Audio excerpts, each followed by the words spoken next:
Hello everyone, welcome to all of you for this Intense Films League IPL session 2020-22, and I hope you are following all the entire videos of my all entire team. Those are literally working for all of you.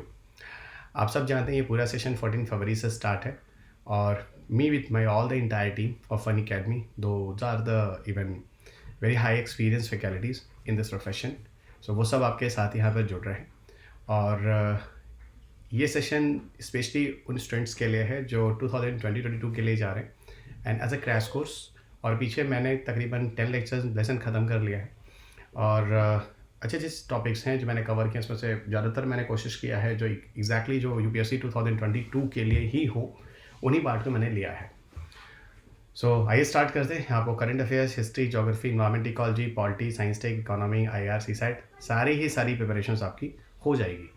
सो उम्मीद करता हूँ कि आप इन lessons को लगातार सुन रहे हैं and you are still connected with me with my all the entire teams. So चलिए आगे बढ़ते हैं और ये हमारा साइंस एंड टेक का 11th लेसन है specially for the crash course 2022. Before going to start this lesson छोटा सा मैं I like to introduce my सेल्फ. मेरा नाम डॉक्टर रवि अग्रहरी है. I have done my PhD from IIT Delhi. I am working as a director of Purvanchal IAS Gorakhpur where I am taking a classes for face to face, जहाँ मैं Hindi English दोनों ही माध्यम में classes लेता हूँ. So for Gorakhpur students, it's a great opportunity that we all Delhi faculties are there. I'm taking your classes for Science Tech and Environment, जब आपको पढ़ाते हैं. और 19 years से I have already done my all the even studies, even a part of teaching also. और 1000+ selections already happen in civil services examination. मेरी 2 किताबें हैं जो आती हैं. The one is on Science Tech and second is Environment. Those published on the McGraw-Hill. So this is the Telegram channel जो मैं आप सबको बोलूँगा कि आप इस Telegram चैनल पे मेरे साथ बिल्कुल जुड़े रहें, जहाँ पर will get the all the entire PDF. जो पूरे के पूरे कोर्स का PDF है वो आपको यहाँ पर मिल जाएगा. अनअकैडमी पर मेरा जो प्रोफाइल है जहाँ पर आपको मेरी प्लस की क्लासेस मिल जाती हैं और प्लस के अलावा आपको मेरी जो स्पेशल क्लासेस मिल जाती हैं, ये दोनों के दोनों क्लासेस के लिए आप मुझसे यहाँ पर जुड़ सकते हैं. प्लस क्लासेस जो होती हैं दे आर द प्लेट, जहाँ पर आप आइकॉनिक सब्सक्रिप्शन भी ले सकते हैं. स्पेशल क्लासेस जो होती हैं वो आपको निःशुल्क मिलती हैं. ओके, मेरा जो कोड है वो रवि UPSC है. अगर आप कभी भी किसी कोर्स को ज्वाइन करना चाहते हैं तो you can use this code and you can get extra 10% discount. Okay, you can get extra 10% discount. It's India's best educator platform जो आप स्क्रीन पे देख सकते हैं और all the experience faculties जो आपको अनअकैडमी पर अब आप लाइव मिल जाएंगे. सो आपके लिए एक बेटर अपॉर्चुनिटी है कि आप घर बैठ के वी ऑल एक्सपीरियंस फैकल्टीज़ को अपने घर पे सुन सकते हैं. अनअकैडमी सिविल सर्विसेज चैम्पियनशिप 27 मार्च को हो रहा है. इसमें स्कॉलरशिप्स और प्राइजेस भी हैं अप टू 15 करोड़. ये पूरे नेशनल लेवल पर स्कॉलरशिप टेस्ट है. इसे मिस ना करें. इसे एनरोल करने के लिए आप चैनल पे जाएं and you will get the all the supports where you can enroll now. Early bird lucky draw जो है 1 लाख अमेजोन वाउचर्स भी हैं every day even for 7 days. ये भी एक सेशन है जो स्टार्ट हुआ है. So don't miss that. इसके लिए भी आप एनरोल कर लीजिए. ओके, SC यहाँ पर you will gate attachment. Even 18 months का एक कॉम्बो जो आपको दिया जा रहा है. इवन अगर 18 मंथ्स के लिए आप कोर्सेज लेते हैं तो you will get the plus combo and iconic combo. Okay, जहाँ पर फ्लैट 22% डिस्काउंट है. लेकिन अगर आप एजुकेटर कोड यूज़ करते हैं like Ravi UPSC is my code, तो you will get extra 10% discount.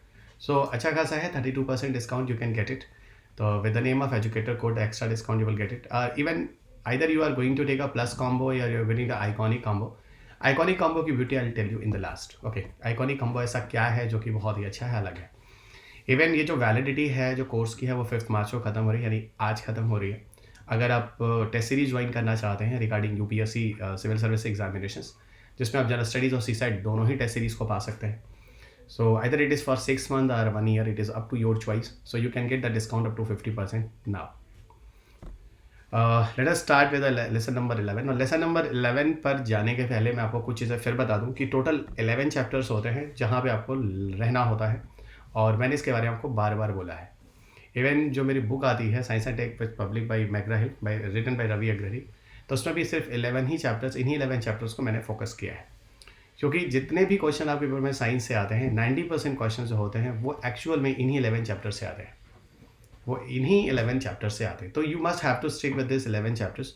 ये 11 चैप्टर्स आपके लिए यही और यही आपको पढ़ने भी है. Okay, chapters name I like to tell you here, जो कि ज़रूरी है. एक बार जब भी मैं स्टार्ट करता हूँ all the entire 10 lessons when those I discussed here, आपने देखा होगा मैंने वहाँ पर सारे 11 चैप्टर्स के नाम लिए हैं. तो again here I tell you science technology in India, energy, space technology, information communication technology, defence technology, intellectual property rights, AI, robotics, nano, particle physics, biotechnology, health and disease and miscellaneous. So these are the 11 chapter जहाँ पे आपको रहना है। हम यहाँ पर information communication technology की बात कर रहे हैं, ठीक है। इंफॉर्मेशन कम्युनिकेशन टेक्नोलॉजी में हम लोग यहाँ पर बात करने वाले हैं आज जिसके बारे में, उसका नाम है मोबाइल जनरेशन्स। तो आज मेरे साथ आप जुड़े रहिएगा मोबाइल जनरेशन को लेकर, ये बहुत ही इंपॉर्टेंट टॉपिक है। ओके, अक्सर आए दिन आप देखिए तो कुछ ना कुछ मोबाइल जनरेशन को लेकर आप न्यूज़ सुनते ही रहते हैं।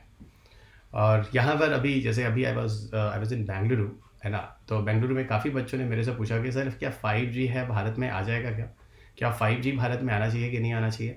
ठीक है, तो बहुत सारे ऐसे क्वेश्चंस हैं जो डिबेटेबल क्वेश्चंस हैं। फिलहाल यूपीएससी कभी डिबेटेबल क्वेश्चंस नहीं पूछता है, लेकिन एक्चुअल में 5G क्या है आज के बाद आपको कभी कन्फ्यूज़न नहीं होगा in the understanding of concepts.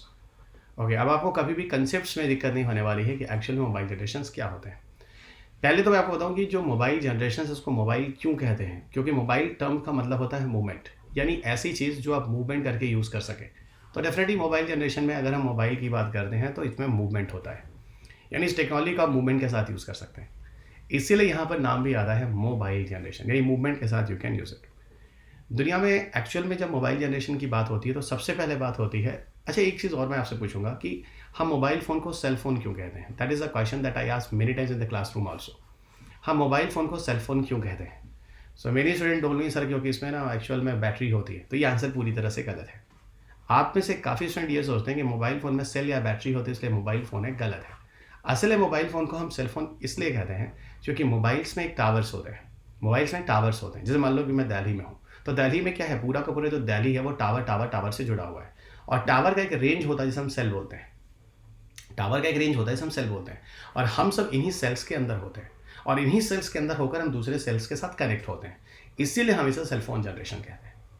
सो मेरे ख्याल से आप समझ चुके हैं हम इसे सेलफोन जनरेशन क्यों कहते हैं, ठीक है। क्योंकि यहाँ पर हम एरियाज़ में, जैसे मान लो ये एक एरिया है, ये मान लो ये एक एरिया है, ये एक एरिया है, ये एक एरिया है, ये एक और एरिया है, ये एक और एरिया, ये एक और एरिया है, मान लो ये मेरी एरियाज़ है ना, ये मेरी एरियाज़ है। तो इन एरियाज़ के अंदर क्या होता है, मान लो टावर्स हैं, ये टावर्स है, मान लो ये टावर्स है। Okay, these are tower tower tower tower tower tower. Actually towers जो होते हैं वो एज पे होते हैं, किनारे पे होते हैं। तो उन टावर्स का एक रेंज होता है, उन टावर्स का एक रेंज होता है, उन टावर्स का इन्हीं रेंज के अंदर जो होते हैं हम होते हैं, और इनको हम एक सेल बोलते हैं। इन्हीं सेल से सेल के अंदर से हम लोग कनेक्ट होते हैं। और ये पूरा का पूरा मान लो क्या है, पूरी की पूरी दिल्ली है, ये पूरा का पूरा बेंगलोर है, पूरा का पूरा बेंगलुरु है, पूरा का पूरा पटना है, आप किसी भी जगह को ले सकते हैं। तो ये पूरा का पूरा सेल, यानी सेलफोन कहने का मतलब ये होता है कि वहाँ पर टावर से काम चल रहा है, ठीक है। लेकिन ये ज़रूरी नहीं है कि सारे के सारे मोबाइल फ़ोन जो है वो टावर से हो, बिना टावर के भी मोबाइल फ़ोन हो सकते हैं, कि आप मूवमेंट कर रहे हो, टॉप कर रहे हो। तो याद रखिएगा, वही बात मैं आपको बताया कि मोबाइल जनरेशन में आपको ये चीज़ कंफर्म होनी चाहिए कि मोबाइल फ़ोन का मतलब ये नहीं कि सारे के सारे सेलफोन जब भी आएगा तो टावर की बात होगी, ठीक है। मैं इसलिए बोल रहा हूँ ये चीज़ें क्योंकि जब मैं मोबाइल जनरेशन शुरू करता हूँ तो मैं जीरो जनरेशन से शुरुआत करता हूँ, और जीरो जनरेशन में कभी टावर नहीं लगा, इसीलिए जीरो जनरेशन को हम कभी सेलफोन जनरेशन नहीं बोलते हैं। लेकिन वहीं जैसे हम वन जनरेशन में आते हैं तो टावर लगाने जाने शुरू किए जाते हैं, और जब टावर लगाए जाना शुरू किया जाता है तो हम फिर उसका नाम क्या कहते हैं, सेलफोन जनरेशन्स, ठीक है, सेलफोन जनरेशन्स। अब याद रखेंगे, आई एम वेरी श्योर आप में से किसी को कोई कन्फ्यूजन नहीं होने वाला है कि मोबाइल जनरेशन और सेलफोन जनरेशन में क्या रिलेशंस हैं। ओके एवरीवन, आगे बढ़ते हैं। देखिएगा, हम सबसे पहले बात करेंगे जीरो जनरेशन के बारे में। जीरो जनरेशन के बारे में, जीरो जनरेशन को एक्चुअल में हम रेडियो फ़ोन या टैक्सी फ़ोन कहते हैं। ध्यान रखिएगा, इसे हम रेडियो फ़ोन या टैक्सी फ़ोन कहते हैं, इसे हम रेडियो फ़ोन या टैक्सी फ़ोन कहते हैं, ठीक है। This is called as a radio phone या टैक्सी फ़ोन। पता है, इस मोबाइल फ़ोन टेक्नोलॉजी का यूज़ होता है 1971 में, और जगह होता है फिनलैंड। तो दुनिया में सबसे पहले जो मोबाइल फ़ोन जनरेशन माना जाता है 1971 में फिनलैंड माना जाता है।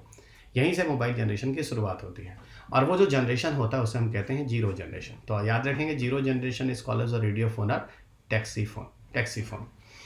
ओके, सो आप में से काफ़ी स्टूडेंट्स हैं जिन्होंने मेरी पूरी प्लस पे क्लासेस कर रखी हैं और जिन्होंने मेरी पूरी बुक्स भी पढ़ रखी है ठीक से, तो आपको ये सारी चीज़ें कहीं ना कहीं रिवाइज भी हो रही होगी। जिन्होंने पहले मुझे नहीं सुना है कभी, या पता नहीं रहा होगा that I am taking the classes on an academy also.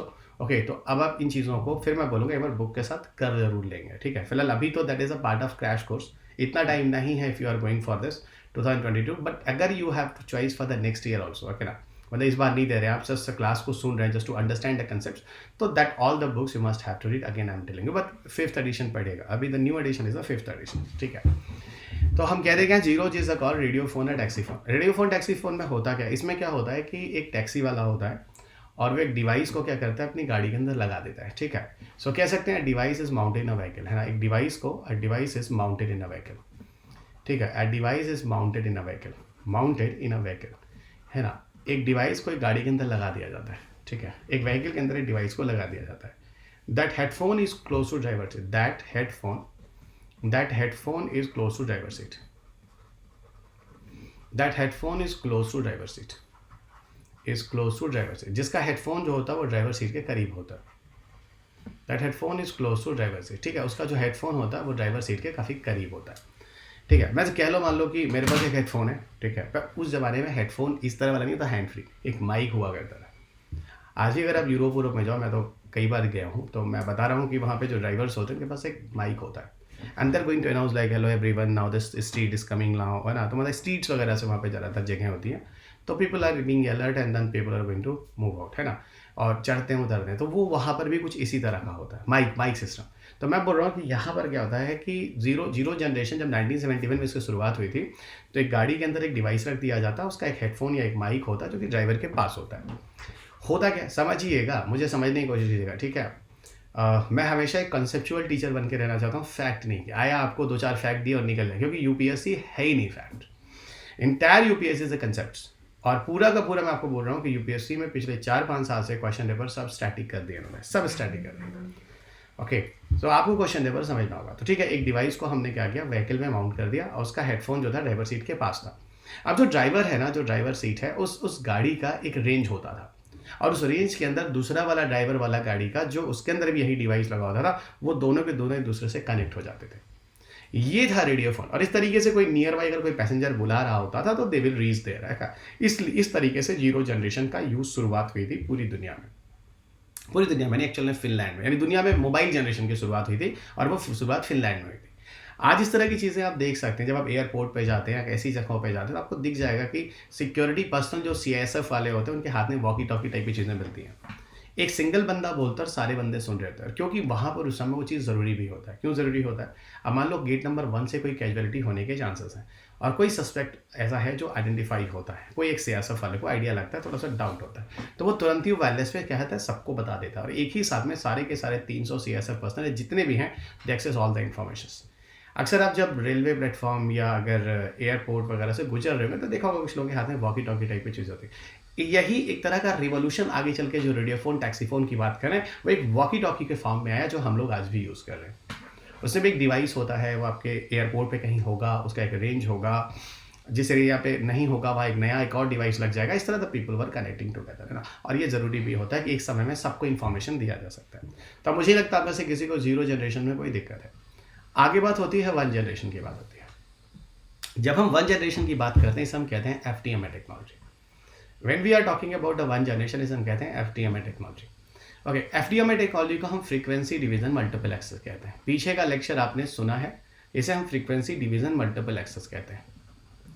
This is called as a frequency division multiple access. ध्यान रखिएगा, this is frequency division multiple access, ठीक है। ये फ्रीक्वेंसी डिवीजन मल्टीपल एक्सेस कहलाता है, ठीक है। फ्रीक्वेंसी डिवीजन मल्टीपल एक्सेस जो होता है, ये एक्चुअल में आता है 1979 में। ये टेक्नोलॉजी 1979 में लाई जाती है, और एक्चुअल में ये टेक्नोलॉजी आती है जापान में। ये टेक्नोलॉजी आती है जापान में, ठीक है। आज के बाद आपका कभी भी मोबाइल जनरेशन पे कोई क्वेश्चन गलत नहीं होना चाहिए। मेरा पूरा का पूरा टारगेट है इस लेसन में, और यूट्यूब के लेसन जो है वो यहाँ पर हमेशा पड़े रहेंगे। तो जो बच्चे आगे भी मेरे साथ जुड़ेंगे, ध्यान रखिएगा, आप एक बार बुक ज़रूर पढ़ लीजिएगा। That I will recommend, highly recommend to all of you, ठीक है। Okay, so FDMA frequency division multiple access 1979 Japan, ठीक है। अब ये होता क्या है, ये पूरी की पूरी जो frequency division multiple access technology होती है, मैं आपको बताऊं कि जब हम कोई भी वायरलेस टेक्नोलॉजी यूज़ करते हैं, तो वायरलेस टेक्नोलॉजी किस पर चलते हैं, वेव्स पर चलते हैं, इलेक्ट्रोमैग्नेटिक वेव्स पे चलते हैं। और ये इलेक्ट्रोमैग्नेटिक वेव्स जो होते हैं, these are the invisible waves. ये हमारी आँख से दिखते नहीं है, these are invisible waves. So these waves are invisible waves, you people clear. Okay, these waves are invisible waves. होता क्या है समझिए। होता ये है दोस्त, इनविजिबल वेव्स के केसेस में, कि एक्चुअल में हम लोग जो वेव्स यूज़ करते हैं, उन वेव्स की प्रॉपर्टीज़ होती है। They have their own frequencies, they have their own amplitudes, and they have their own wavelength. आपने अगर स्कूल टाइम में थोड़ी बहुत भी फिजिक्स पढ़ी हो 9th-10th क्लास में, तो आपने देखा होगा कि जो वेव्स होती हैं, तरंगें होती हैं, उनके गुण होते हैं, उनकी आवृत्तियाँ होती हैं, उनके तरंगदैर्घ्य होते हैं, उनके आयाम होते हैं, यानी फ्रीक्वेंसी, एम्पलीट्यूड और वेवलेंथ होते हैं। एक्चुअल में हम इसी फ्रीक्वेंसी को यूज़ करते हैं फ्रीक्वेंसी डिवीजन मल्टीपल एक्सेस में। क्या करते हैं कि जब हम जब हम फर्स्ट जनरेशन टेक्नोलॉजी को यूज़ करते हैं, तो frequency is going to divide. अब जैसे कह लो कि हाफ 50% सिग्नल भेजने के लिए, 50% सिग्नल लेने के लिए, यानी एक ही समय में अगर आप दो काम किसी भी व्यक्ति को दे दो, ऐसे समझो, तो बंदा जो है वो जल्दी थक जाएगा। हमेशा ना ऐसा होता है। मतलब इसको कुछ इस तरह से समझने की कोशिश करो कि फ्रीक्वेंसी डिवीजन मल्टीपल एक्सेस इस तरह की टेक्नोलॉजी थी, जहां पर एक फ्रीक्वेंसी को डिवाइड करके half send the signal, half to receive the signal. जो कि आप सबको पता है कम्युनिकेशन टेक्नोलॉजी होती है वो टू वे सिस्टम के अंदर आती है। लेसन नंबर 10 फिर मैं आपको कह रहा हूँ, आपने सुना होगा तो आप चीज़ों को समझ रहे हैं। अब वही बात होगी, अगर आप एक समय में मुझे 2 क्लास दे दो लेने को, फिजिकल क्लास में ले रहा हूँ, तो सोचो मैं कितनी जल्दी टायर्ड हो जाऊंगा, मेरी एनर्जी कितनी जल्दी एग्जॉस्ट हो जाएगी। एक्चुअल में वही चीज़ है frequency division multiple access technology के अंदर। एक्चुअल में इस टेक्नोलॉजी के अंदर होता क्या है फ्रीक्वेंसी डिवीजन मल्टीपल एक्सेस में, कि यहाँ पर पावर कंजम्पशन बहुत ज़्यादा होता है। फ्रीक्वेंसी डिवीजन मल्टीपल एक्सेस में आपको पहले बता दूं, ये एनालॉग सिग्नल पर आधारित है। This is based on analog signals. So this is based on analog signal, ठीक है, ये एनालॉग सिग्नल पर आधारित है। So this is based on analog signal, तो ये ध्यान रखिएगा, this is based on analog signals. Okay, ये एनालॉग सिग्नल पर आधारित है, ठीक है। एनालॉग सिग्नल्स के साथ एक मजबूरी की मैं आपको बताऊं कि ये सिग्नल्स स्ट्रांग होने पर ही अच्छी तरीके से काम करता है, ठीक है। और सबसे ज़्यादा नुकसान क्या है इसमें कि जो फ़ोन था, फ़ोन की साइज़ काफ़ी बड़ी थी। साइज़ जो थी फ़ोन की वो काफ़ी लार्ज साइज़ की थी। ओके, तो फर्स्ट जनरेशन फ़ोन की टेक्नोलॉजी में जो साइज़ था मोबाइल फ़ोन का क्या था, काफ़ी बड़ा था। और जो पावर कंजम्पशन था वो क्या था, बहुत ज़्यादा था। तो पावर कंजम्पशन काफ़ी ज़्यादा था। So power consumption is very high. Okay, so power consumption जो था वो बहुत ज़्यादा था। तो जो भी पावर और था वो काफ़ी ज़्यादा खींचता था, ठीक है। तो जल्दी जल्दी बैटरी जो होती थी वो डिस्चार्ज हो जाती थी। ओके, तो पावर कंजम्पशन बहुत ज़्यादा था। तो ये मैंने आपको बताया एनालॉग सिग्नल के बारे में, that you must be clear. Okay, even यहाँ तक बोला गया कि एफडीएमए टेक्नोलॉजी से इंटरनेट 2.4 केबीपीएस तक का यूज़ किया गया। 2.4 केबीपीएस। अब आप भी सोचोगे सर 2.4 केबीपीएस क्यों यूज़ किया गया, इसमें तो कोई इंटरनेट की स्पीड हो ही नहीं सकती। लिटरली आप सही सोच रहे हैं, क्योंकि इसमें इंटरनेट स्पीड बहुत ही घटिया थी, दैट वाज 2.4 केबीपीएस, ठीक है। तो इससे कुछ ड्रॉबैक आपको मैंने बताया, ठीक है, ड्रॉबैक मैंने आपको कुछ बताया, ठीक है। ये चीज़ें ध्यान रखिएगा। सिर्फ एक ही चीज़ यहाँ पर अच्छी थी कि आपको वायरलेस टेक्नोलॉजी दिया जा रहा था, और somehow it is better. और यहाँ पे सबसे बड़ी चीज़ क्या है कि टावर लगाए गए, तो this is the beginning of cellphone generation. तो अगर आपसे कोई पूछे सेलफोन जनरेशन कहाँ से शुरू होगा या क्या है, तो रिमेंबर सेलफोन जनरेशन यहाँ से शुरू होगा 1G से, ठीक है। तो सेलफोन जनरेशन यहाँ से शुरू हो रहा है, this is called as 1G। Okay, तो सेलफोन जनरेशन यहाँ से शुरू हो रहा है, this is called as 1G, everybody remember. Okay, this is called as a 1G। Okay, तो ये हो गया, दिस इज हियर। ओके, ये हो गया, that is called 1G। I hope everybody very clear in this case, किसी को कोई दिक्कत नहीं। अब समझ में आ गया ना सेल फोन हम क्यों बोल रहे हैं, क्योंकि यहाँ पर दोस्त टावर लगे, ठीक है, टावर लगे। तो मोबाइल फ़ोन शुरू होता है 0G से और सेल फोन शुरू होता है 1G से, ठीक है। अब हम आगे बढ़ते हैं, दैट इज 2G। ओके, अब 1G के बाद आगे बढ़ते हैं, दिस इज द 2G। देखो 2G के लिए हम दो टेक्नोलॉजी का नाम लेंगे। देखो याद रखना, फिर मैं आपको बोल रहा हूँ, जब आप कोई भी सब्जेक्ट पढ़ते हैं उसके अपने अपने वर्ड्स होते हैं, जिसको हम कहते हैं कीवर्ड्स। ओके, अब आप साइंस एंड टेक्नोलॉजी पढ़ रहे हो, तो you are getting the science and technology keywords. और मैं आपको बार बार कहता हूँ, जैसे मान लो आप हिस्ट्री पढ़ते हो, ज्योग्राफी पढ़ते हो, पॉलिटी पढ़ते हो, इकॉनमी पढ़ते हो, असल में ऐसे सब्जेक्ट होते हैं जो जनरली आपके घरों में डिस्कशन होता है। यार मोदी जी के टाइम में जीडीपी इतनी चली गई, पता है मोदी जी कह रहे हैं पटेल का पुतला लगाया, या राहुल गांधी ऐसा बोल रहे हैं, या कहीं ना कहीं आपके पिताजी कुछ ना कुछ चीज़ें बोल रहे होते हैं, हमारे अगल बगल कहीं न्यूज़पेपर में चीज़ें चल रही होती हैं। तो कहने का सीधा मतलब है कि हम अपनी ज़िंदगी में जब से बड़े हो रहे होते हैं, तब से ये history, polity, economy, geography term सुन रहे होते हैं हमारे घरों के अंदर। लेकिन टेक्नोलॉजी में कभी कोई घर में एफडीएमए टीडीएमए नाम नहीं ले रहा होता। इसीलिए साइंस एंड टेक्नोलॉजी में होता क्या है कि हम जिन टर्म को सुन रहे हैं अभी, उसमें से काफ़ी टर्म ऐसे हैं 90% के आसपास जो आपके लिए सबके नए हैं, और ये होगा भी, लेकिन एक बार होगा। जो मैं आप सबको इस क्लास में बोलता हूँ कि इसमें घबराने की जरूरत नहीं है। Why these other terms are somehow is looking like a very difficult to all of you, जो कि हम इनके लिए यूज टू नहीं होते हैं, ठीक है। लेकिन एक बार मेरे बताने के बाद अब तो यूज टू हो गए ना आप। अब आपको समझ में आया, अच्छा 1G की वजह से 2.4 के बीपीएस की इंटरनेट स्पीड होती है, तो अच्छा ही है ना। सेकेंड जनरेशन में आते हैं। सेकेंड जनरेशन में हम लोग बात करते हैं TDMA और CDMA की। तो सेकेंड जनरेशन में we are talking about TDMA and CDMA। Okay, TDMA and CDMA। TDMA को एक्चुअल में हम लोग कहते हैं time division multiple access. So TDMA को क्या कहते हैं, this is called time division multiple access, है ना, this is called as a time division multiple access. ये सब आपको लेसन नंबर 10 पे हो चुका है। और CDMA को हम कहते हैं this is a code division multiple access. CDMA is called as a code division multiple access, ठीक है। तो ये हो गया second generation TDMA and CDMA। और आपको बताता हूँ that is very important a part of TDMA and CDMA। सुनिएगा, असल में TDMA CDMA जो टेक्नोलॉजीज हैं ये असल में डिजिटल सिग्नल पे बेस्ड होते हैं। और डिजिटल सिग्नल जो होता है वो लिटरली बहुत ही बेहतरीन सिग्नल होता है। आपको बता दूं, अब यहाँ पर इंटरनेट जितना, यहाँ पर आपको जैसा मतलब अगर सिग्नल्स होता है, यहाँ पर आपको अच्छे सिग्नल मिल जाते हैं। अगर यहाँ पे अच्छा सिग्नल आपको मिल गया, स्ट्रॉन्ग सिग्नल्स, है ना, वो तो शुरुआत में क्या था कि टावर्स काफ़ी कम होते थे, क्योंकि अभी अभी हमारे इंडिया में चीज़ों की शुरुआत हो रही थी, स्ट्रॉन्ग सिग्नल्स होते थे। और अगर स्ट्रॉन्ग सिग्नल हुआ ना तो डिजिटल टेक्नोलॉजी आपको बहुत ही बढ़िया क्वालिटी रिजल्ट देती है, क्वालिटी रिजल्ट देती है। क्या देती है? क्वालिटी रिजल्ट देती है। तो ये चीज़ आपको थोड़ा सा ध्यान रखना होगा, ठीक है। एक बात और बताता हूँ कि TDM में का ही एक वर्जन है, एक वेरिएंट है जिसको हम कहते हैं GSM, जिसके बारे में हम लोग पीछे बात करते थे। तो एक्चुअल में जो GSM है वो TDMA का ही वेरिएंट है, that you people know very well. तो TDMA क्या है? TDMA का ही एक वेरिएंट है जिसको हम कहते हैं GSM। तो GSM is one of the variant of TDMA। Okay, हमने पीछे GSM और CDMA के बारे में बात किया है, ठीक है, कि दुनिया में सबसे पहले जो आया वो CDMA आया, सेकेंड वर्ल्ड वार के टाइम में। GSM तो काफ़ी लेट में आया। CDMA जो है वो अमेरिकन कंट्रीज़ ने डेवलप किया, GSM जो है वो इंडिया में सॉरी यूरोपियन कंट्रीज़ ने डेवलप किया। इंडिया में CDMA GSM दोनों आए, लेकिन आज पूरी तरह से CDMA जो है रिप्लेस हो चुका है। और अब हम सिर्फ इंडिया में पूरी तरह से 100% इंडिया में हम क्या यूज़ कर रहे हैं?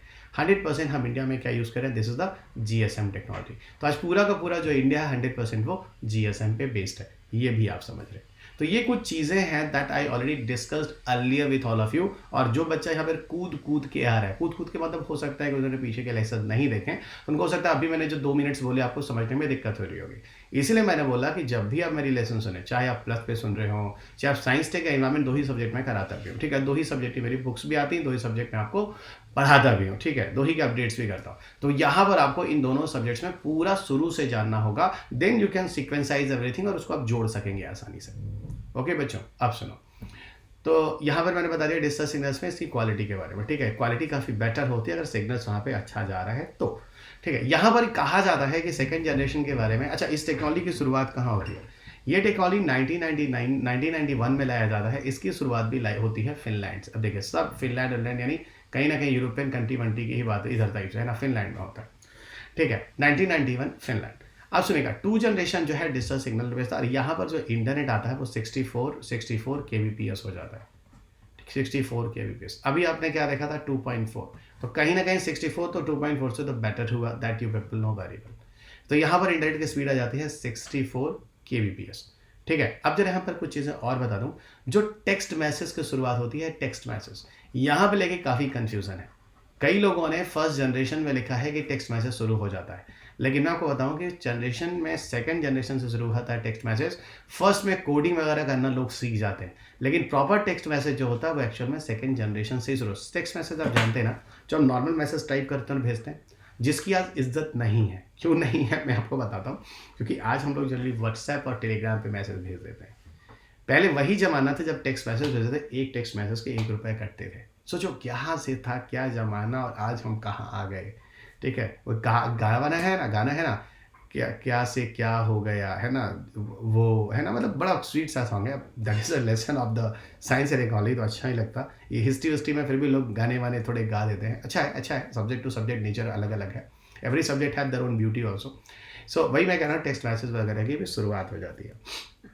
ओके, और यहाँ 64 kbps की बात होती है, ठीक है। तो इंटरनेट थोड़ा और अच्छा हो जाता है, डिजिटल 64 kbps। अच्छा, यहाँ पर एक चीज़ और होती है, डिजिटल सिग्नल होने से थोड़ी क्वालिटी काफ़ी बेटर हो जाती है, ठीक है। क्वालिटी काफ़ी बेटर हो जाती है और इंटरनेट वगैरह थोड़ा ठीक आने लगता है। इंटरनेट वगैरह थोड़ा ठीक आने लगता है। भाई 2.4 से तो 64 फिर भी ठीक है ना। मैं ये नहीं बोलूँगा ठीक है, ये भी मैं बोलूँगा इट इज़ वेरी पेनफुल, ये भी बहुत दर्दनाक है, ठीक है। ये भी बहुत दर्दनाक है, ठीक है। आगे बढ़ते, after 2 generation we will go toward the 2.5 generation. After second generation we will go towards the 2.5 generation. 2.5 generation को एक्चुअल में हम लोग GPRS के नाम से जानते हैं। क्या कहते हैं इसे? हम कहते हैं GPRS। GPRS का पूरा नाम है जनरल पैकेट रेडियो सर्विस। क्या है इसका नाम? जनरल पैकेट रेडियो सर्विसेज, ठीक है। ये है जनरल पैकेट रेडियो सर्विसेज। सो जनरल पैकेट रेडियो सर्विसेज। असल में क्या होता है आपको बताऊं कि जब रिलायंस फ़ोन इंडिया में आता है, ठीक है, तो रिलायंस वाले क्या करते हैं, आपको आपको क्या करते हैं, रिलायंस वाले क्या करते हैं, आपको इंटरनेट दे रहे होते हैं, उसको हम बोलते हैं आर वर्ड। मुझे आज भी याद है 2003-4 के आसपास जब रिलायंस फ़ोन इंडिया में आया तो वो 501 रुपये में सबको फ़ोन दे रहा था और उसका स्लोगन था, कर लो दुनिया मुट्ठी में। आप विश्वास नहीं करोगे, हर ठेला वाला, खुमचा वाला, रिक्शा वाला, पैदल वाला, साइकिल वाला, मतलब हर everybody have purchase this one. Everybody have purchase this one. क्यों everybody have purchase the phone? क्योंकि सस्ता था। और आपको ना असल में क्या था, वो सिम लगाकर वो हैंडसेट भी दे रहा था आपको, जिसको हम कहते हैं प्री प्रोग्राम हैंडसेट। ठीक है, तो आप उस हैंडसेट के साथ कोई दूसरा यूज़ भी नहीं कर सकते, कोई दूसरा नेटवर्क, तब आपको अगली बार कंपनी का ही फ़ोन रिचार्ज करना होगा। ठीक है, तो 501 रुपये में, और वो फ़ोन काफ़ी महंगा था, उसमें इंटरनेट वगैरह भी चलता था दोस्त। ठीक है, मेरे काफ़ी दोस्तों ने लिया था। तो अब उस समय जो सीडीएम में जो रिलायंस लेकर आया था, अभी अभी जो जियो लेकर आया है रिलायंस, वो जीएसएम है। मैं पहले बता रहा हूँ, ये सब कंफ्यूज मत करना भाई, है बहुत तुच्ची तुच्ची चीज़ है, लेकिन प्रॉब्लम क्या है कि आपको इस तरीके से किसी ने क्लियर किया नहीं है। अब मेरे ख्याल से कि आगे के जो टीचर्स होंगे या स्टूडेंट्स होंगे, वो इन लेसन्स को जो यूट्यूब पे अब हमेशा के लिए पढ़ा रहेगा, that will be really very helpful to the students, कि उनको जीरो लेवल से चीज़ों को समझाने की कोशिश भी की जाएगी। तो इन वीडियो से आपके नहीं, बहुत सारे लोगों के भी दिमाग खुलने वाले हैं। ठीक है, कि बच्चों को बड़े सिंपल तरीके से साइंस टेक समझाया जाए। ठीक है, अब सुनिएगा, यहाँ पे कुछ चीज़ और बता रहा हूँ। तो जनरल पैकेट रेडियो सर्विस हो गया 2.5 जनरेशन। तो होता क्या है कि अब जीएसएम वालों को हो जाता है अच्छा खासा कंपटीशन। क्यों कंपटीशन हो जाता है भाई? कंपटीशन इसलिए हो जाता है क्योंकि अब उनको तो इंटरनेट बढ़िया दे नहीं रहे होते हैं, उनके पास तो होता नहीं है। तो वो क्या करते हैं, एक नई सर्विस लाते हैं, जीपीआरएस। और जीपीआरएस आने के बाद अब आप क्या कर सकते हैं, अब आप वैप यूज़ कर सकते हैं, वायरलेस एप्लीकेशन प्रोटोकॉल। अब आप एक टेक्नोलॉजी, मतलब इस तरह की चीज़ आप एक्सेस से कहते हैं वायरलेस एप्लीकेशन प्रोटोकॉल। क्या बोलते हैं? Wireless application protocol. अब वायरलेस एप्लीकेशन प्रोटोकॉल में क्या क्या फ़ायदा होता है पता है? ब्राउजिंग कर सकते हैं, सर्फिंग कर सकते हैं, एमएमएस कर सकते हैं। एमएमएस जानते हो? एमएमएस जिसमें आप छोटे मोटे क्लिप्स भेज सकते हो, है ना, छोटे मोटे आप वीडियो क्लिप्स भेज सकते हो, छोटे मोटे पिक्चर्स से क्लिप भेज सकते हो, वो सारे के सारे आपके यहाँ पर सर्विसेज शुरू हो जाती है। और जीपीआरएस आने पर आपकी जो इंटरनेट स्पीड पहले 64 kbps थी, वो 144 kbps पे पहुँच जाती है। यानी इंटरनेट की स्पीड आपकी और अच्छी कर दी जाती है। कितनी पहुंच जाती है? वो पहुंच जाती है 144 kbps पे। ठीक है, लेकिन आपको बताऊं कि इंटरनेट अब थोड़ा बेटर हुआ था, लेकिन इंटरनेट इतना बढ़िया नहीं हुआ था कि वो रिलायंस को टक्कर देने लगे, या कह लो सीडीएमए को टक्कर देने लगे, जो शुरुआत में जो रिलायंस वाले सीडीएमए थे। फिर क्या हुआ, एक नई जनरेशन की ओरिजिन की गई, जिसको बोलते हैं 2.75G। पर 2.75G के लिए आपको करना क्या होता था, लिटरली आपको बताऊं, आपको महंगे फ़ोन खरीदने होते थे, और उस फ़ोन के अंदर कुछ सर्विसेज थी जो कंपनी वालों ने ऑलरेडी दे रखा था, जिसको कहते हैं एज। क्या बोलते हैं? EDGE, EDGE। ठीक है, एज। एज का पूरा नाम क्या है? एज का पूरा नाम है एनहांस्ड, EN, थोड़ा धीरे धीरे चलता है, एनहांस्ड, HAN, है ना, एनहांस्ड, ये चलता ही नहीं है थोड़ा सा, enhanced data rate, enhanced data rate, है ना, data rate, enhanced data rate for GSM evolution. मैं बोल दे रहा हूँ फॉर जीएसएम इवोल्यूशन। तो ये enhance data rate for GSM evolution जो टेक्नोलॉजी है ना, for GSM, so enhance data rate for GSM evolution.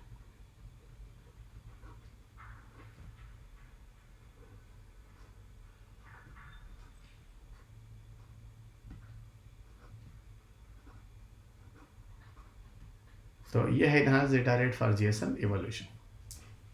ठीक है, enhance data rate for GSM evolution. Fine. अभी अच्छा, एज आने से क्या होता है? एज जो आता है, ये एक सर्विस होती है जो ऑलरेडी आपके मोबाइल फ़ोन में इनबिल्ट होती है। कौन कौन से फ़ोन होते हैं? आपने सुना होगा नोकिया N95 का नाम सुना होगा। नोकिया N95 के साथ एक और फ़ोन सुना होगा, नोकिया N97 सुना होगा, N97 सुना होगा। और N95 N97 अब गूगल पे जो है ना, आपको दिख जाएगी इसकी शेप वगैरह कैसे होते थे। और नोकिया N95 97 के अलावा एक और फ़ोन आपने सुना होगा जो कि बड़ा पॉपुलर हुआ किसी ज़माने में। आप में से काफ़ी बच्चे गेस कर सकते हैं, 2008-9 के टाइम में, तो उस समय तो एप्पल वेप्पल वो सब चीज़ें थी ही नहीं। उस समय यही फ़ोन होते थे। आप में से काफ़ी बच्चों ने गेस कर लिया है, सर वो ब्लैकबेरी था। डेफिनेटली दोस्त, जो ब्लैकबेरी फ़ोन होते थे ना, ब्लैकबेरी, उन्होंने भी, कंपनी वालों ने इस सर्विसेज ऑलरेडी मोबाइल फ़ोन के अंदर दे रखा था, और इसी वजह से मोबाइल फ़ोन बड़े महंगे महंगे थे। जो भी मोबाइल फ़ोन्स थे, they were very very costly in that time. और ये मोबाइल फ़ोन जो आप देख रहे हो, इसकी वजह से जो इंटरनेट की स्पीड हो गई, वो 3 टाइम्स हो गई। क्या हो गई? 3 टाइम्स ऑफ जीपीआरएस हो गई। वो 3 टाइम्स ऑफ जीपीआरएस हो गई, है ना, 3 टाइम्स ऑफ जीपीआरएस हो गई। Okay, it was 3 times of GPRS, ये ध्यान रखिएगा, मतलब 3 गुना ज़्यादा फास्ट हो गया इंटरनेट की स्पीड यहाँ पे।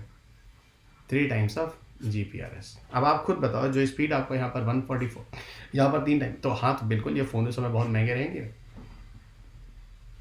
ओके, और याद रखिएगा, फिर मैं आपको कह रहा हूँ, एक्चुअल में 2.5 और 2.75 ये सब इंडिया में CDMA के लिए नहीं आया था, ये सिर्फ इंडिया में GSM के लिए आया था, क्योंकि GSM इंटरनेट नहीं दे रहा था, GSM के परफॉर्मेंस और क्वालिटीज़ अच्छे नहीं थे, तो उसको इम्प्रूव करने के लिए जनरेशन जो है वो लाए गए हैं। ओके, जनरेशन जो है ये लाए गए हैं, तो ये चीज़ थोड़ा सा ध्यान रखिएगा। अब हम आपको लिए चलते हैं 3G और 4G की तरफ, ठीक है। तो now will proceed you this class this 3G and 4G। आइए दोस्त बात करते हैं। पहले हम बात करेंगे 3G के बारे में, फिर हम बात करेंगे 4G के बारे में, और फिर हम आपको कंपैरिजन कर देंगे 5G के बारे में, और आप खुद कॉन्सेप्चुअली समझ जाएंगे कि 5G में हम क्या करने वाले हैं। 5G में हम क्या करने वाले हैं, देखो सबसे पहले बताऊं कि 3G के केस में इसकी फ्रीक्वेंसी क्या है। तो इसकी जो फ्रीक्वेंसी है समझिएगा, ये 1.8 गीगाहर्ट्ज से लगभग 2.5 गीगाहर्ट्ज के आसपास काम करेगा, ठीक है। लेकिन वहीं पर अगर आप 4G की बात करते हो तो लगभग 2 से 8 गीगाहर्ट्ज जो है वो 4G के केस में रिपोर्टेड है। तो 4G की जो फ्रीक्वेंसी है वो 2 से 8 गीगाहर्ट्ज मानी जा रही है। अगर आप इंटरनेट की स्पीड बात करें, अगर आप इंटरनेट स्पीड की बात करें, तो 3G में कहा जा रहा है कि इसकी स्पीड जो होगी वो अप टू 3.1 Mbps तक, up to 3.1 Mbps internet speed मानी जा रही in the case of 3G। लेकिन 4G पे आप जाते हो तो लगभग आपको बताऊं 3 से 5 Mbps तो एक नॉर्मल स्पीड है। 3 से 5 Mbps तो it is a normal internet speed जो आपको यहाँ मिल रही है।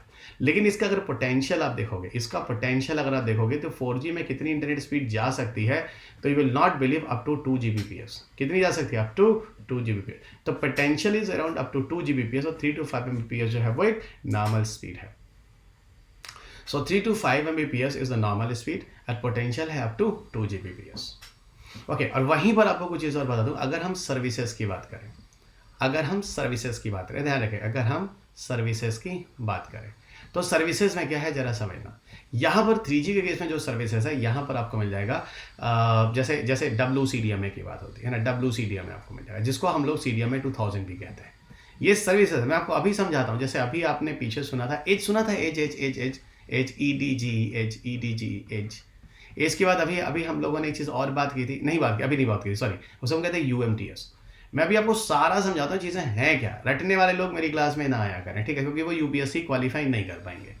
जो चीज़ों को समझते हैं they will be in the examinations, क्योंकि UPSC आपको कंसेप्ट देता है और पूरी तरह से कंसेप्ट देता है, ठीक है। अब आज के बाद आप में से किसी को जनरेशन समझने में दिक्कत नहीं होगी, ठीक है।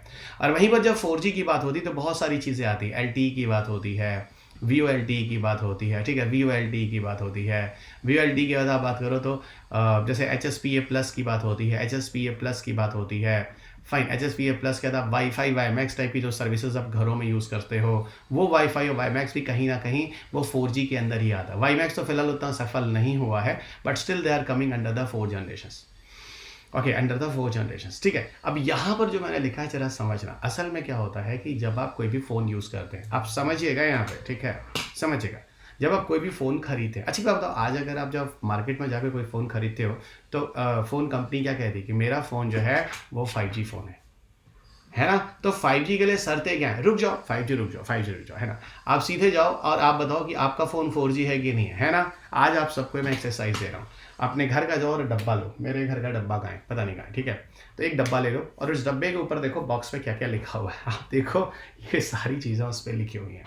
अब आपसे काफ़ी बच्चे सोच रहे हैं सर हमने तो कभी ध्यान ही नहीं दिया। आगे से देना दोस्त, आगे से देना। एक्चुअल में आप जो मोबाइल फ़ोन यूज़ करते हैं उसकी कोई ना कोई फ्रीक्वेंसी होती है, 2.45 या 3 सम गीगाहर्ट्ज़ पे काम करता है। और उसकी वजह से अच्छा, उसके अंदर कंपनी वाले क्या करते हैं, इस तरह के सर्विसेज ऑलरेडी देते हैं आपको, ठीक है। जैसे एयरटेल है तो आपको LTE देता है, रिलायंस है तो आपको VoLTE देता है। इस तरह की सर्विसेज ऑलरेडी वो आपको देते हैं, जिसकी वजह से आप डिफरेंट तरह की चीज़ों को एक्सेस कर पाते हैं, ठीक है। वैसे ही अभी देखो एज सर्विसेज किसने दिया था? सर एज सर्विसेज तो आपने अभी बताया कि ब्लैकबेरी ने दिया था, लेकिन अब कुछ बच्चे सोच रहे होंगे सर आपने 2.75 में एज बताया था और आप यहाँ पर लिख रहे हैं 3G में। असल में है कि आपको बताऊँ, एज एक्चुअल में लाया 2.75 में ही जाता है, लेकिन 3G में वो अच्छा खासा उसका यूज़ होता है। मेरे ख्याल से आप समझ रहे हैं, you will not have any problem here in this understanding. EDGE लाया असल में वहीं जाता है, लेकिन उसका सबसे ज़्यादा यूज़ उसका यहाँ होता है। ओके एवरीवन, इसीलिए एज को 3G में भी रखा गया है। ठीक है, याद रखिएगा सारे के सारे जो सर्विसेज होते हैं। अरे ये वाला क्वेश्चन देखो ना, L T V L T वाला, ये तो आपके 2019-20 के एग्जाम में पीटी में पूछ दिया था। ठीक है, उसने बोला कि एल टी जो है वो एक 3G है और वी एल टी जो है एडवांस 3G है। आपको खुद दिख रहा है, मतलब क्वेश्चन यूपीएससी कितने हल्के हल्के पूछता है। 19-20 में क्वेश्चन पूछा गया, 19 या 20 में क्वेश्चन पूछा गया। ठीक है, और देखो मेरी आदत होती है, ठीक है, मैं जब आपको पढ़ाता हूँ ना तो आई नेवर वांट कि आऊँ और काम खत्म करूँ। आई ऑलवेज प्रेफर कि आपको चीज़ें समझ में आनी चाहिए। ठीक है, समझ में इसलिए आनी चाहिए क्योंकि क्वेश्चन इज अ कंसेप्चुअल। अब देखो ये ऑप्शन गलत था, फिर उन्होंने बोला एल जो होता है इसमें सिर्फ डेटा चलता है और वी एल टी में वॉइस चलता है। एकदम गलत है। 4G में आप डेटा और वॉइस सब चीज़ें चलते हैं, कुछ भी यूज़ कर लो। ठीक है, तो आपको खुद दिख रहा है यहाँ पर L T V L T के बारे में। ठीक है, और आपको बताता हूँ 3G और 4G के बीच में भी कुछ जनरेशन है, पता है। एक जिसको हम कहते हैं 3.5G, हम कहते हैं 3.5G, और एक जनरेशन आता है 3.75G। 3.75G 3.5G को हम कहते हैं HSDPA, इसको हम कहते हैं HSDPA। अब बुक देखिएगा ना, बहुत बढ़िया ये चीज़ को मैंने समझाया है, और अब तो मेरे इस लेक्शन के बाद आपको बुक और जल्दी समझ में आ रही होगी। और 3.75 को हम कहते हैं HSUPA। तो HSDPA एंड HSUPA, ठीक है। HSDPA का पूरा नाम है high speed downlink packet access. क्या नाम है? हाई स्पीड, देखिए हाई हो गया, speed SPEED, everybody know, high speed downlink. I hope you know very well downlink, DOWN, downlink. ठीक है, जब भी आप इंटरनेट पे जाते हैं ना, देखो उसको डाउनलिंक और अपलिंक स्पीड आपको दिखाती है, जब इंटरनेट स्पीड आप चेक करो तो, है ना। Downlink high speed downlink packet access, PACKET, है ना, PACKET पैकेट एक्सेस। ठीक है, PACKET पैकेट एक्सेस। तो high speed downlink packet access, तो एक तो ये हो गया, ठीक है। और दूसरा वहीं पर हो गया high speed uplink packet access. दूसरा हो गया high speed uplink packet access. तो एक हो गया डाउनलिंक और एक हो गया अपलिंक, यू पेपर रिमेंबर। ठीक है, तो high speed downlink packet access and high speed the uplink packet access. और वहीं पर जब HSPA करते हैं ना, तो हो जाता है हाई स्पीड अपलिंक डाउनलिंक हटा दो, ये दोनों हटा दो, ये दोनों हटा दो, तो आपका क्या बन जाता है? High speed packet access plus. ठीक है, ये सारी चीज़ें ध्यान रखें। अच्छा, LTE का पूरा नाम भी आप शायद जानते होंगे, लॉन्ग टर्म इवोल्यूशन। क्या बोलते हैं? Long term evolution. Long LONG, long term TERM, long term evolution. ठीक है, और VOLT में क्या होता है? VOLT में वही लॉन्ग टर्म इवोल्यूशन के पहले आप वॉइस लगा दो, है ना। लॉन्ग टर्म इवोल्यूशन के पहले आप क्या लगा दो? वॉइस लगा दो। जब लॉन्ग टर्म इवोल्यूशन के पहले आप वॉइस लगा दोगे तो क्या हो जाएगा? Voice over long term evolution. ये क्या हो जाएगा? Voice over long term evolution, VOICE, है ना, voice over long term evolution. ये हो गया voice over long term evolution, तो ये ध्यान रखिएगा। ठीक है बच्चों, ओके। एज आप जान ही चुके हैं। UMTS का बताता हूँ, यूनिवर्सल मोबाइल टेलीकॉम सर्विस। फिलहाल इस पर बहुत ज़्यादा परेशान होने की बढ़ने की जरूरत नहीं है। ठीक है, WCDMA का कोई फुल फॉर्म नहीं है। CDMA इसको CDMA 2000 कहते हैं। ये WCDMA, तो CDMA तो वो नॉर्मल वाला CDMA हो जाएगा जो आपने देखा था। ठीक है, तो WCDMA CDMA सर्विसेज होते हैं। अब एक काम करना, मैं आपको बताऊँ, मैंने अपने फादर के लिए एक मोबाइल फ़ोन खरीदा था जब 3G का टाइम था, आज से करीब 10 साल पहले। तो मैंने एक सैमसंग का खरीदा था। तो सैमसंग का जब मैं उसका देख रहा था, अंदर जाके सर्विसेज देख रहा था, सर्विसेज में लिखा था WCDMA लिखा था। तो WCDMA एक GSM की टेक्नोलॉजी है जिसमें कुछ CDMA टाइप की चीज़ें ही इस तरह के डेवलपमेंट हुए हैं, और वो आपको GSM में आपको 3G सर्विसेज देता था। तो आपके पास मोबाइल फ़ोन में ये सर्विसेज होने चाहिए, और आपकी कंपनी जो मोबाइल फ़ोन होती है अलग अलग फ्रीक्वेंसी पे बना दी है। अब हम आपको लिए चलते हैं 4G में क्या कंसेप्ट है। 4G में बहुत कुछ चीज़ें क्लियर नहीं है, फिर मैं बता रहा हूँ किस फ्रीक्वेंसी पे वो काम करेगा, इंटरनेट स्पीड उसकी कितनी जाएगी। ठीक है, कौन कौन से सर्विसेज होंगे, यहाँ पर चीज़ें क्लियर हैं। ठीक है, देखिए फ्रीक्वेंसी डेफिनेटली आप सब जानते हैं कॉन्सेप्चुअली इससे ज़्यादा जाएगी, लगभग इतनी होगी और इससे ज़्यादा जाएगी। पहली चीज़, इंटरनेट स्पीड जो होगी वो 2 Gbps यहाँ पर नॉर्मल हो जाएगी। 2 Gbps यहाँ पर नॉर्मल हो जाएगी। जैसे यहाँ पर आपने देखा, जो यहाँ पर पोटेंशियल था मैक्सिमम 3.1, वो यहाँ पर नॉर्मल हुआ, और मैक्सिमम 2 Gbps गया। वो 2 Gbps जो मैक्सिमम था यहाँ नॉर्मल हो जाएगा। और स्पीड डेफिनेटली सी कोई लिमिट नहीं पता कितनी जाएगी, कुछ अभी डेटा नहीं आ रहा, तो मैंने यहाँ क्वेश्चन मार्क बना दिया। ठीक है, वैसे तो इंटरनेट पे जाइए तो फेक न्यूज़ बहुत सारे हैं कि यहाँ तक जाएगी, 10 Gbps तक हो सकता है, 100 Gbps तक हो सकता है। बोलने दीजिए जो लोग बोल रहे हैं, ठीक है, सुनिएगा। अच्छा, सर्विसेज से कैसे आपको बोलूँ कि ये LTE VOLT टाइप की जो सर्विसेज है ना, LTE VOLT टाइप की सर्विसेज हैं, वो यहाँ पे रहेंगी। और इन्हीं LTE VOLT के बेसिस पर जो हाई फ्रीक्वेंसी बेस्ड टेक्नोलॉजी होगी वो आपको 5G देगी, और यही LTE VOLT पे लो फ्रीक्वेंसी बेस्ड जो टेक्नोलॉजी होगी वो 4G देगी, क्योंकि यहाँ पर फ्रीक्वेंसी कहीं ना कहीं और बढ़ना है। अब आप इन चीज़ों को ठीक से ध्यान रखिएगा जो मैंने आपको बोला है दोस्त।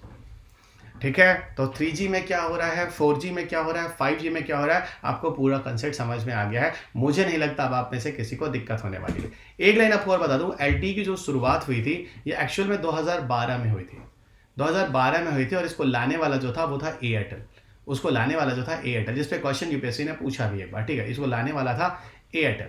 लेकिन वहीं पर जब VULT की बात होती है, इसको लाने वाला था रिलायंस जियो, जिसकी शुरुआत होती है 2016 में, ठीक है। तो अब मेरे ख्याल से दोस्त, मैंने आपको इसको लिख देता हूँ, रिलायंस जियो लेकर आया था। अब मुझे नहीं लगता कि आप में से किसी को मोबाइल जनरेशन में कोई दिक्कत होने वाली है, और आगे आने वाले समय में भी जितने लोग 22 में जा रहे हैं वो तो है ही हैं, 23 24 वाले भी इस वीडियोस को जरूर देखेंगे। और डिटेल जानने के लिए आप मेरे साथ जो प्लस की क्लासेस हैं वो जरूर सुनेंगे, क्योंकि यहाँ पर मैं आप सबको एक क्रैश कोर्स को लेके आ रहा हूँ। प्लस की क्लासेस जरूर सुनेंगे, मेरी बुक जरूर पढ़ेंगे, आपको उसके अलावा किसी और चीज़ की ज़रूरत ही नहीं पड़ेगी दोस्त। मैंने इस हिसाब से कंपाइलेशन किया है, ठीक है। तो चलिए और आगे बढ़ते हैं। अंत में आपको ये चीज़ बता दूं कि PDF वगैरह जो भी मेरे क्लासेस के होते हैं, फिलहाल यहाँ पे तो मैंने आपके साथ खुद डिस्कशन किया है और खुद डिक्टेशन किया है, जिसको आपने खुद मेरे साथ नोट डाउन किया है, ठीक है। लेकिन इसके अतिरिक्त और भी अगर जो PDF हैं या मेरे जो चैनल्स हैं, जो लिंक्स हैं, जो मैं बार बार आपको शेयर करता हूँ, वो मेरा टेलीग्राम चैनल है t.me/ravi_UPSC_academy। यहाँ पर आप ले सकते हैं। मेरा अनअकैडमी का जो प्रोफाइल है unacademy.com/ravi_2010, जहाँ पर मेरे आपके प्लस के कोर्स मिलते हैं और स्पेशल क्लासेस भी मिलती हैं। मैं आप सबको आज आपके साथ स्पेशल क्लासेस में जुड़ने वाला हूँ ठीक रात के 8 बजे, तो जुड़ना मत भूलिएगा। यहाँ मैं आपको सर्कुलेटरी सिस्टम करा रहा हूँ, ठीक है, फाइन। ये अनअकैडमी का प्रोफाइल है। स्पेशल क्लासेस होती हैं वो फ्री होती हैं for all of you. Unacademy पर मेरा जो कोड है रवि UPSC है। जब भी आप कोई कोर्स ज्वाइन करते हैं, अगर आप रवि UPSC को यूज़ करते हैं, you will get extra 10% discount. मैं इसी कोर्स की बात कर रहा था आप सबसे कि मैं आपको आगे बताऊंगा। बहुत ही बेहतरीन कोर्स होता है, क्योंकि यहाँ पर आपको एक ट्यूटर मिलता है, और ये ट्यूटर आपकी पूरी की पूरी प्रिपरेशन के दौरान आपकी पूरी हेल्प करता है, यानी एक मेंटोरशिप आपको मिलता है। पूरा का पूरा क्वेश्चन आंसर प्रैक्टिसेस होता है, स्टडी प्लानिंग होती है, पूरी की पूरी आपकी स्टडी में किस तरह की चलनी है, क्या दिक्कतें हैं, उसको सॉर्ट आउट करने की कोशिश जाती है। ओपन हाउस होता है, एजुकेटर के साथ आपको जुड़ने का यहाँ मौका भी मिलता है। ये प्लस के और ये पूरे के पूरे आइकॉनिक सब्सक्रिप्शन कोर्सेज के प्राइस हैं जो आप स्क्रीन पे देख सकते हैं, और इनको कभी भी आप यूज़ करते हैं, ज्वाइन करना होता है तो रवि UPSC को ज्वाइन करेंगे, कोड को यूज़ करेंगे, एक्स्ट्रा 10% डिस्काउंट। और मैं आप सबको बोलूँगा फिर अगेन वही आइकॉनिक सब्सक्रिप्शन जहाँ पर आपको मेंटरशिप मिल जाती है। जैसा मैं आपको बार बार बोलता आता हूँ, हम में से कई स्टूडेंट ऐसे होते हैं और ज़्यादातर स्टूडेंट होते हैं जिनको कोई गाइड करने वाला नहीं होता कि UPSC की जर्नी कैसे करनी है। Same discount you will get in the case of optional courses also, जो आप स्क्रीन पे देख सकते हैं। और कोर्स को ज्वाइन करते समय रवि UPSC कोड को यूज़ कीजिएगा। UPSC के कोर्सेज के लिए आपको घबराने की ज़रूरत नहीं है। अनअकैडमी आपको लोन फैसिलिटी भी देता है। अगर आपके साथ कोई फाइनेंशियल क्रंच है तो 0% इंटरेस्ट पर आपको लोन फैसिलिटी भी अनअकैडमी पर मिल जाती है। लाइव मेंटरशिप प्रोग्राम है, आप में से कोई भी स्टूडेंट्स के लिए चाहे तो बुक करके इसका सेशन, इसका फ़ायदा उठा सकता है। इसमें किसी भी तरह के आपके क्वेश्चंस हों, किसी भी लेवल के क्वेश्चंस हों, हमारी जो टीम होती है वो आपके साथ डिस्कशन करती है। 1-1 इंटरेक्शन के साथ आपको मेंटर्स के साथ जोड़ा जाता है, आपके डाउट डिस्कशंस वगैरह किए जाते हैं। और इसको बुक इसलिए करा लीजिएगा क्योंकि काफ़ी हद तक यहाँ कोशिश की जाती है आपके आपके आपके लैंग्वेजेस में जो आप प्रेफर करते हैं उसमें आपको डिस्कशन किए जाए। ओके, अंत में कुछ चीज़ें और मैं आपको दूँ। अनअकैडमी पर मेरे जो कोर्सेज हैं, साइंस टेक का एक सेशन कंप्लीट हो चुका है। बहुत ही बढ़िया आप लोगों ने रिस्पांस दिया। मुझे नहीं पता था कि इतनी तेज़ी से इतना खूबसूरत रिस्पांस आप लोगों को मिलेगा, और काफ़ी अच्छे अच्छे मैसेजेस मेरे पास आते रहते हैं। अगला जो सेशन है वो इन्वायरमेंट का 10 मार्च से स्टार्ट हो रहा है। इसे भूलेगा नहीं, इसके साथ जुड़ना मत भूलेगा। मेरा जो कॉम्प्रिहेंसिव कोर्स है साइंस एंड टेक्नोलॉजी का, वो ऑलरेडी समाप्त हो चुका है। इन्वायरमेंट 10 मार्च से शुरू हो रहा है। प्लस पे सारी के सारे प्लस और आइकॉनिक कोर्सेज में आप मेरी सारी क्लासेस सुन सकते हैं। एनरोल करने के लिए रवि UPSC कोड हमेशा आपको यूज़ करना है। UPSC CSC का जो बैच है, अगर आप 2022 के लिए जा रहे हैं तो भी आपके पास 2022 का बाइलिंगुअल MCQ कोर्स है, और हिंदी भी कोर्स है 2022 के लिए, जो आपके लिए अवेलेबल है। इस कोर्सेज को आप 9 मार्च तक ज्वाइन कर सकते हैं। That I told you guys, sorry, ये बैच जो है 9 मार्च से स्टार्ट हो रहा है। पेमेंट मैंने आपको बोला था, जो वो गिवन जो मेंशन किया था, तब तक आप ज्वाइन कर लीजिए। ये बाइलिंगुअल बैचेस हैं जो 2 इयर्स के लिए हैं, और specially in the bilingual and Hindi medium both, that you can see here guys. अंत में चलते थे, इस चैनल को सब्सक्राइब करना मत भूलेगा, जो मैं आपसे बार बार कहता हूँ। इस वीडियो को लाइक और शेयर करना मत भूलेगा, और विशेषता अपने हर दोस्तों को भेज दीजिएगा जिनको मोबाइल जनरेशन समझने में बहुत दिक्कत होती है। और PDF के लिए मैंने आपको बोला है कि टेलीग्राम से आपको जाके ले लेना है। तो चलिए दोस्त, अगले लेसन में आपके साथ फिर मुलाकात होगी, लेसन नंबर 12 पर। मेरे साथ इसी तरह जुड़े रहें और कमेंट्स ज़रूर कर दिया करें, जिससे मुझे पता चले कि आप किस तरह के आपके रिस्पॉन्स आ रहे हैं। Jai Hind. Bye.